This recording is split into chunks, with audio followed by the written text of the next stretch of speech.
National counter-terrorism policing. I'd like to start by offering my deepest condolences to the family of Ann Widdecombe and to everyone who knew and loved her. The impact she had on political life in this country has been clear to see since her death on the 8th of July. I hope some of the tributes paid over the last week have been of comfort to her family, who are also being supported by our specialist family liaison officers. Earlier today, detectives from counter-terrorism policing were informed that, following a submission of evidence to the Crown Prosecution Service, charges have now been authorised.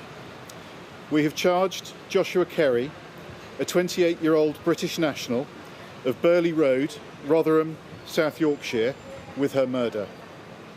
He is still in custody and will appear at Westminster Magistrates Court tomorrow morning for his first hearing.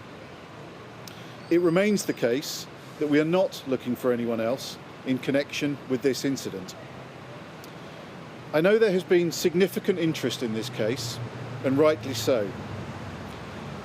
I want to make it very clear that our investigation into this individual, determining his motivations and any wider activity he may have been involved in, is continuing. Given Ann Widdecombe's profile and the targeted nature of the attack, determining the motivation, including any possible political motivation, remains an active avenue of investigation for our detectives.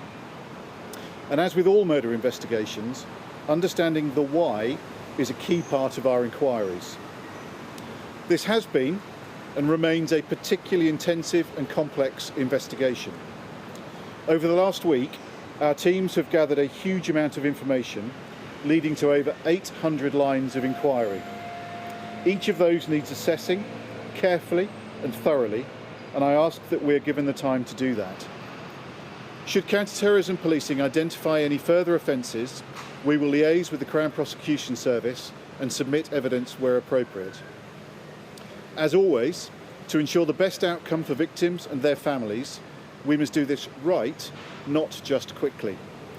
And I reiterate my ask for the support of the public in this. I know many have been understandably concerned about their own safety after this horrendous attack, particularly after hearing about the nature of the attack she endured in her own home. We're working closely with the Speaker of the House and the relevant authorities to ensure elected officials are aware of what we have in place to protect them. As criminal proceedings are now underway, and to avoid undermining the judicial process, we will not be making any further comment on the investigation unless absolutely appropriate. I would like to thank the public, the media, and those right across the political spectrum for their engagement and support whilst we progress this challenging investigation.